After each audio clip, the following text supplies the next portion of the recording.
नमस्कार दोस्तों, homeopathy with Sachin में आप सब लोगों का बहुत बहुत स्वागत है। दोस्तों, अभी गर्मियां शुरू हुई हैं। पसीना खासकर अंडर गारमेंट्स में आना बहुत स्टार्ट हो गया। कुछ लोगों को बहुत ज़्यादा पसीना आता है, जिसकी वजह से धूल में जाना, बाहर जाने की वजह से फंगल इन्फेक्शन काफ़ी देखने को मिलता है, खासकर ग्रोइन एरिया में। अंडर गारमेंट्स वाले एरिया में अगर रिंगवॉर्म है, दाग अगर हो जाता है गर्मी के सीजन के लिए, गर्मी में खासकर होने वाले दांत की आज टॉप होम्योपैथिक मेडिसिन आप लोगों को मैं बता रहा हूं, जिसको यूज करने से आप अपनी जो ये समस्या है इसको ठीक कर सकते हैं। ये रिकरेंट होती है, बार बार आती है। इन कुछ मेडिसिन को अगर आप सिम्टोमेटिकली सेलेक्ट करके यूज कर लेंगे तो ये समस्या बार बार नहीं आएगी और ठीक भी जल्दी ही हो जाएगी।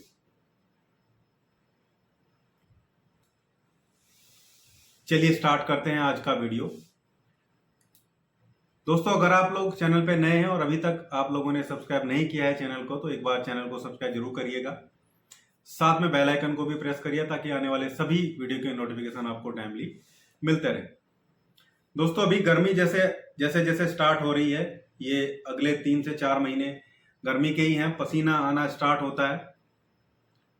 बाहर जाने से या काम करने से धूल तो अट्रैक्ट होती है हमेशा ही, कपड़ों पे भी आती है, कपड़े बाहर भी सूखते हैं। या ये जो फंगल इन्फेक्शन है जिसकी बात पे मैं कर रहा हूं, दाद, ये कंटेजियस भी होता है, कंटेजियस ही होता है, बल्कि मतलब ये फैलता है, कॉन्टेक्ट से फैलता है। एक दूसरे के कपड़े शेयर करने से, एक दूसरे की चीजें शेयर करने से, रुमाल शेयर करने से, बिस्तर शेयर करने से, बाथरूम शेयर करने से भी ये फैलता है। बहुत जिद्दी टाइप की बीमारी है। लोग 10-10, 15-15 साल से इससे ग्रसित रहते हैं। स्टेरॉयड और दूसरी मेडिसिन को यूज करके ये बीमारी इतनी सप्रेस हो जाती है कि फिर ये कभी ठीक नहीं होती है। और कई बार ये जेनेटिक चेंजेस भी कर देती है साथ में, स्टेरॉयड वगैरह मेडिसिन खाने की वजह से, जिससे ये हेरिडेटरी भी हो जाती है, आगे बच्चों को होने के चांस भी रहते हैं, एलर्जी में कन्वर्ट हो जाती है। फिर होम्योपैथी की कुछ मेडिसिन मैं आप लोगों को बता रहा हूं, जिनको आप यूज करेंगे सिम्टोमेटिकली बेस पे तो बहुत अच्छे रिजल्ट आपको देखने को मिलेंगे। सबसे पहले एक नसोड़ की बात करता हूं मैं। ट्रीटमेंट में हमारे पास दो बहुत अच्छे मेडिसिन है, जो एक ही, जिनका जो मटेरियल है वो एक ही है। एक है बैसिलिनम और दूसरा है ट्यूबरकुलिनम। दोनों एक ही मेडिसिन है, लेकिन अगर रिंगवॉर्म सर्दियों में हो रहे हैं तो बैसिलिनम पेशेंट को दीजिएगा। बैसिलिनम डीप एक्टिंग रेमेडी है, नोसोड है, इसको बार बार रिपीट नहीं करते।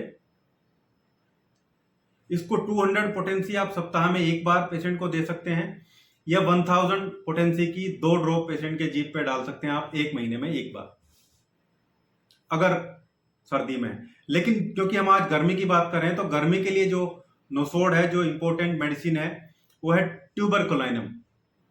ट्यूबरकुलिनम की भी आप या तो 200 पोटेंसी को वीकली दीजिए, लेकिन इससे ज्यादा अच्छे तरीके से मैं बोलूंगा कि 1000 पोटेंसी की एक खुराक पेशेंट को महीने में एक बार आप दे दीजिए। ऐसा 3 महीने तक लगातार आपको करना है।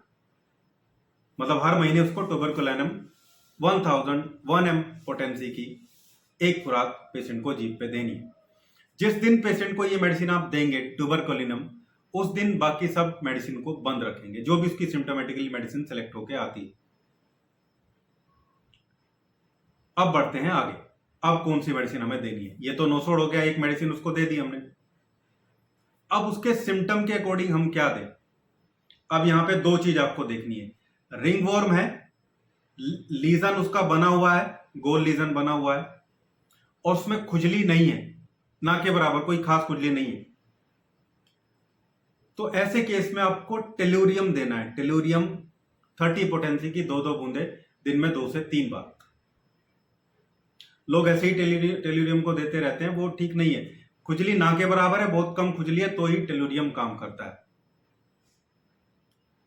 लेकिन अगर इचिंग, इंटेंसिव इचिंग है, बहुत तेज खुजली है, तो आपको आर्सेनिक आयोड देना है। आर्सेनिक आयोड को भी 30 पोटेंसी में आप दे सकते हैं। या ट्राइचेरसन टैबलेट में आपको मिले तो 6x की टैबलेट आप ले सकते हैं, 2 गोली दिन में 3 बार या 2 बूंदे दिन में 3 बार।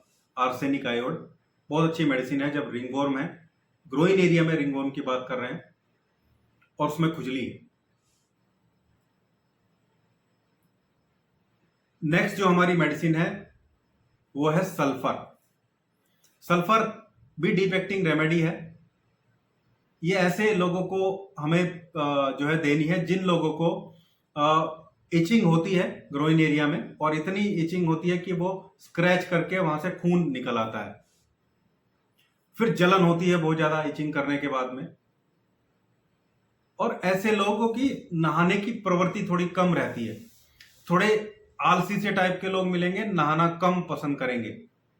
पेशेंट से आप पूछोगे कि रोज नहाते हैं क्या, ऐसा संभव है कि वो रोज नहाता हो, कम्युनिटी में लोग नहाते ही हैं, लेकिन जब आप उससे पूछेंगे नहाने का मन कम करता है क्या, तो वो बोलेगा कि हाँ उसका नहाने का मन कम करता है लेकिन वो नहाता है। ऐसे लोगों को भी आपको सल्फर मेडिसिन देनी चाहिए। थोड़ा अव्यवस्थित भी आपको लगेगा पेशेंट, अव्यवस्थित का मतलब है कि उसके कपड़े थोड़े गंदे मिल सकते हैं, इधर उधर मिल सकते हैं, बाल बहुत अच्छे से नहीं बने होंगे, थोड़ा गंदे से टाइप का आपको लगेगा। ग्रोइन एरिया में रिंगवर्म है, टीनिया का इन्फेक्शन हम इसको बोलते हैं, टीनिया क्रूरिस, तो ऐसे लोगों को आपको सल्फर देना है। इसको भी बहुत ज्यादा रिपीट हमें नहीं करना होता है। सल्फर अगर आपको डायरेक्ट इंडिकेशन मिल रहे हैं तो सल्फर की भी 200 पोटेंसी की 2 बूंदे जीभ पे पेशेंट को सप्ताह में 1 बार आप दे सकते हैं। लेकिन अगर आपको 30 देनी है, आपको लग रहा है कि थोड़ी प्रॉब्लम अक्यूट है, ज्यादा समस्या है, तो आप 30 पोटेंसी की 2 बूंदे सुबह सुबह जीभ पे कुछ दिन तक दे सकते हैं। लेकिन पुरानी समस्या के लिए, समस्या बहुत पुरानी है, डीप है, तो 200 पोटेंसी सप्ताह में 1 बार ही दीजिए।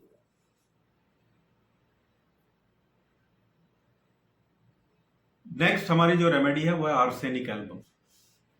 आर्सेनिक एल्बम ऐसे लोगों को देना है जिनको इचिंग होती है, पसीने से समस्या बढ़ जाती है, जलन होती है काफी ज्यादा, इचिंग ना हो तो भी जलन रहती है। दूसरा, जब आप इनके मेंटल सिम्टम लेंगे, बात करेंगे, पूछेंगे, तो ये बहुत व्यवस्थित है। सल्फर के एकदम उल्टी चीजें आपको नजर आएगी, बहुत व्यवस्थित आदमी है, इनको हर चीजें अपनी जगह पे चाहिए। अगर आप इनसे कुछ बात करें और कुछ मांगे और ये इनको अपने पर्स या डायरी से आपको कुछ निकाल के देना है, तो आप देखेंगे कि सब कुछ सिस्टमेटिकली होगा, सब कुछ सिस्टमेटिकली होगा, सिस्टम के अकॉर्डिंग होगा सब। पर्स में सारी चीजें अच्छे से रखी होंगी, डायरी में सब अच्छे से नोट होगा, घर भी सब चीजें, ये पेशेंट एक जगह से दूसरी जगह अपनी जगह रखता हुआ नजर आता है। ऐसे लोगों को आपको आर्सेनिक एल्बम देना है, 30 पोटेंसी की 2 बूंदे सुबह, 2 बूंदे शाम को। ये कुछ खास दवाइयां थी जो मैंने आपको बताई ग्रोइन एरिया में होने वाले रिंगवर्म के लिए, जो समर में होता है, गर्मी में ज्यादा होता है। कुछ दवाइयां इनमें से हर सीजन में काम करती हैं और कुछ गर्मी में, लेकिन ये सब गर्मी में जरूर काम करती है। पहले पेशेंट को आपको ट्यूबरकुलिनम जरूर देना है, 1000 या 200 पोटेंसी। उसके बाद जो दवाइयां मैंने आपको बताई हैं, खुजली है तो कौन सी देनी है, खुजली नहीं है तो कौन सी देनी है, और सिम्टोमेटिकली जो 2 से 3 दवाइयां मैंने आपको बताई हैं, उनमें से कोई एक मेडिसिन आप सेलेक्ट करेंगे तो बहुत जल्दी ही रिंगवर्म से छुटकारा मिल जाएगा, रिकरेंट भी नहीं होगा, वापस भी नहीं आएगा। यह था आज का वीडियो, गर्मी में होने वाली रिंगवर्म, खाज, ग्रोइन एरिया में होने वाले फंगल इन्फेक्शन की टॉप होम्योपैथिक मेडिसिन। उम्मीद करता हूं वीडियो आप लोगों को अच्छा लगा होगा। वीडियो अच्छा लगा है तो लाइक करिएगा, शेयर करिएगा, चैनल को सब्सक्राइब जरूर करिएगा। Thank you.